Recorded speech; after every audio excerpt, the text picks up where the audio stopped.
Welcome to the split screen software tutorial. My name is Brad, and today I'll be showing you how to operate the split screen software. The purpose of this software is to allow you to control what content displays on different monitors. There are many features to this software, including a remote control feature to allow you to control content from a different device on your network, such as a cell phone or a tablet. As well as the ability to share a portion of one of your monitors to cast to a second monitor. So let's get started. You'll see on the left there's the main screen that we see here is up here on the left, and then on the right is our second monitor. I've actually got 3 monitors on this device, but I'm only showing you the 2 right now. So if we want to share some images or video, first thing we want to do is we want to load some content in this window over here. So if we select picture files, it says picture, but it also means video too. And we'll go to our images first. Now we can either select one and hit open, or we can just go ahead and Control A, select them all, and open all the images. Now we're going to go ahead and add some video file too. So we'll go ahead and go back to the video, and we're just going to add, well, let's go ahead and add all 3 and open that. So now we've got this over here. We can organize it into this window in the order that we want. So we can create a playlist. To do that, we can you could just start one and hit boom, boom, boom, boom, boom, boom, boom, boom, boom. Or if you go over here and you click on these images and say one of them's out of order or they're all out of order, and these are videos, and you can preview these beforehand. We've got the sound is down. Say you don't want one of these. Let's take this one here, this image. Just hit the back arrow and it removes it from the scene or from the playlist. So I'm going to go ahead and I think, which image did we take? Well, let's just back all these out, and we'll just put in, let's put this one in, then we'll go to the top one, and then I'm not sure which one we doubled up on. I'm just showing you that you can put them in any order you want. Okay, so now we've actually got one of these is doubled up. That one? Yeah. So let's go ahead and remove this top one here. Okay. So if we want to cast one of these images to our second monitor, all we have to do is, first of all, in settings, you want to choose the display screen that you want to cast to. Now, this, what I have split screen software running on is actually my monitor 2, but I'm going to switch this, or my monitor that is I want to share it on is going to be number 1. So you just select from the drop-down box which monitor. I've already got it selected there, so and then you also want to choose your display type. Zoom is probably the best one. It's probably the one you're going to want to use the most if you want a full screen image. So let me go ahead and open that by hitting the green button, open image button, and you'll notice the image opens. And to close it, you just hit the red button down here, image close. Now you'll notice it fades in and out, while the transition fade is right here in milliseconds. 100 milliseconds. So you can change that and make it longer or shorter, however you want. Now, let's go ahead and open it up again. Say we have a playlist and we know that they're going to go in order that we need to share. So we can just hit next, and it'll show the next one, next, next, next, next. You get the point. But what we can also do is we can click back and preview different ones, and it doesn't change what is showing on the other monitor. So this allows us to see ahead of time. So say we want to share one of the ones we've already shared, like this first image. All we have to do is hit the green button again, and it'll switch to that one. And then when we're done, we just hit close. Now, say we want to share a video. Let's go to our video here. A couple cool features that we have here is the ability to preset when the video is going to open. So we can also set the video to play as soon as it opens, and we got that set to yes, or you can choose no. And if you choose no, then these buttons down here that are grayed out, that is your controls to play it on the other monitor. This is your preview controls. So all these controls here are just for the preview window. But these controls are for the second monitor, including the volume control. So you can preset your volume. Let's put it down, oh, I don't know, maybe halfway or something. Maybe a little less than that. Okay, so we're going to go ahead and open this video up on the other monitor. And the nice thing is you can still preview and pause your preview of the same video or a second video.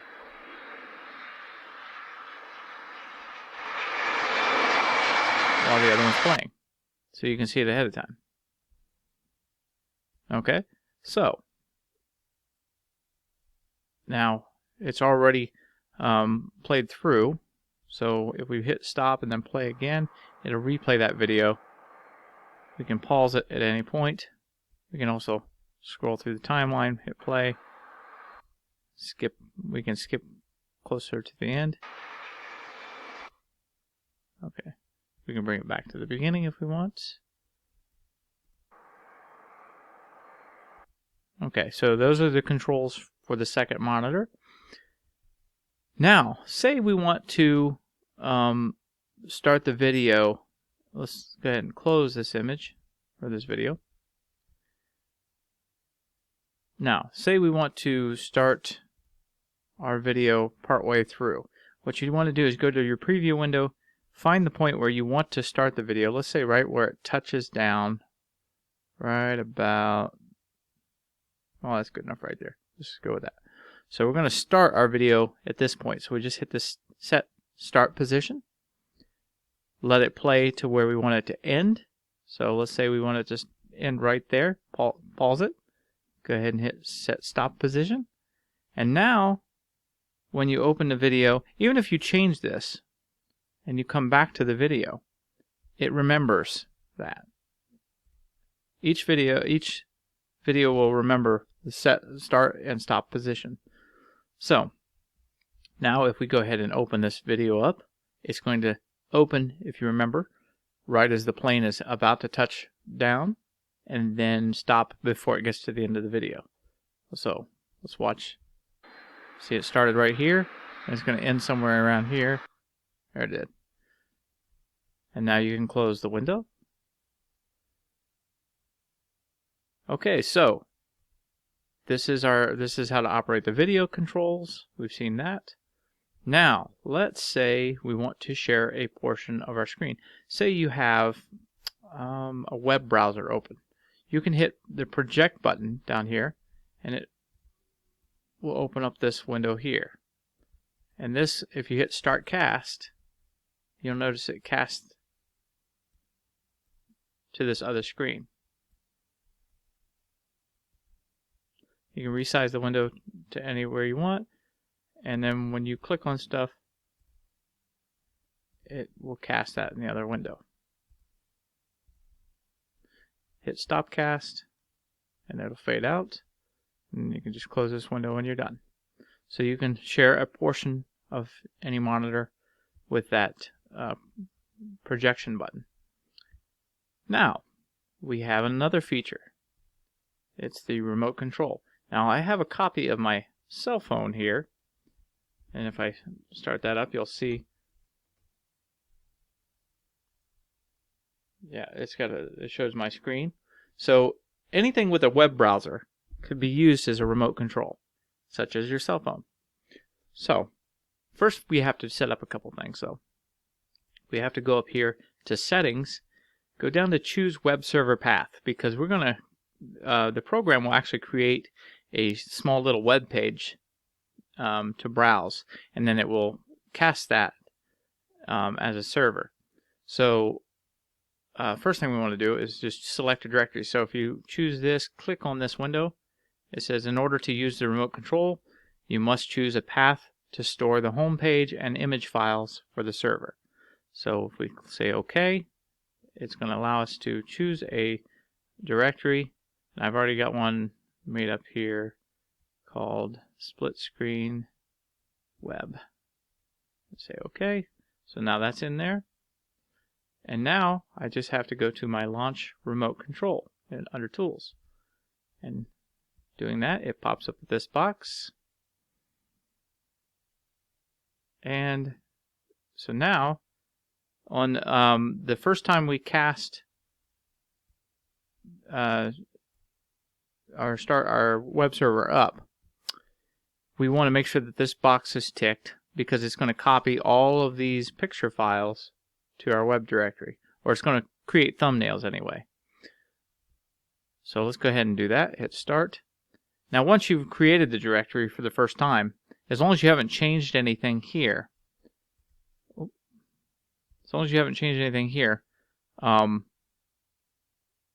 you don't have to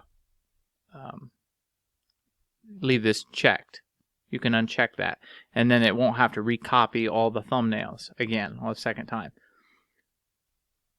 But on the first initial one, you always have to copy the thumbnails. So now let's go ahead and start up our phone again. And you'll notice, before I do that, you'll notice a IP address up here.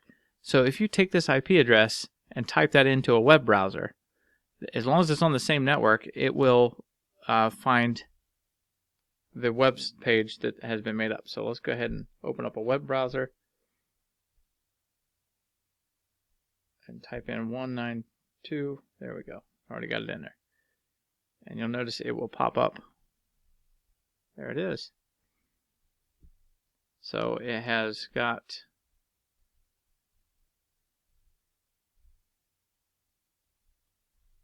the different images. So now if you tap on an image on your phone, it will automatically open that image up. Let me move this box over here a minute. You see it opened up there, and it opened up in the other page. If you just tap on the next image, it'll do the same thing. And if you tap it again, it closes it. Now, video files will not show a thumbnail, unfortunately, but they do give the name. So as long as they have a meaningful name or underneath them, then you'll be able to know what it is. And you'll notice it still opens and closes the video at the start and stop position on that one. Now the next one we didn't do a start and stop, so it just starts at the beginning and will end at the end. And we can do the same thing with the next one.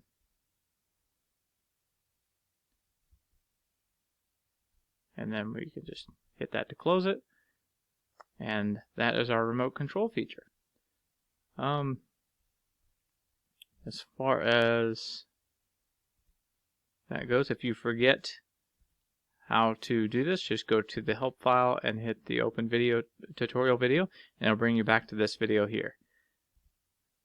Now let's change the zoom settings for our images first. So let's go ahead and go back to our first image, and we're going to go ahead and open that up.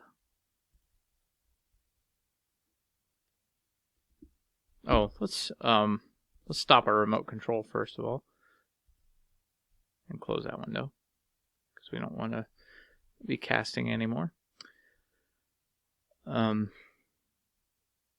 So now that we've got this image opened, you can see how it opened up in the browser there. So let's change this setting from zoom to one of the others. Let's go to normal and then hit open. Oh, look at that. It only puts it doesn't stretch the image out. It's this exact size of the image is what it's displaying. So that's what normal is. Stretch image will stretch the image all right, but it looks a little distorted. It's stretched because it's stretching it on both axes, so horizontal and vertical. So that distorts the image. auto size. Let's see what that does. Oh, goes right back to kind of like normal.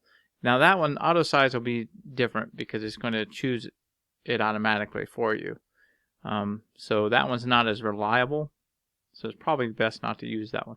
We can use center image and center it on the screen. Or we can go back to our trusty zoom, which is the one I like to use. Because then it makes it fill the screen, but it doesn't stretch it in both directions. It just stretches it to where one of the directions, either vertical or horizontal, is filling the frame, but it won't stretch it in both directions, as you can see. Okay, so if you were to close, let's go ahead and close that. If you were to close this window and reopen it, it will remember all of these files in all of the orders. As you make changes, it automatically saves them, so you don't have to worry about saving your configurations. You just make your playlist, and they're automatically saved. And every time you open this, it will load up with the same one. Now, if you want to clear it out, you can just hit the clear list there and clear list here, and that clears everything and goes back to normal. I believe that is just about everything. I think I covered it all. Let's make sure.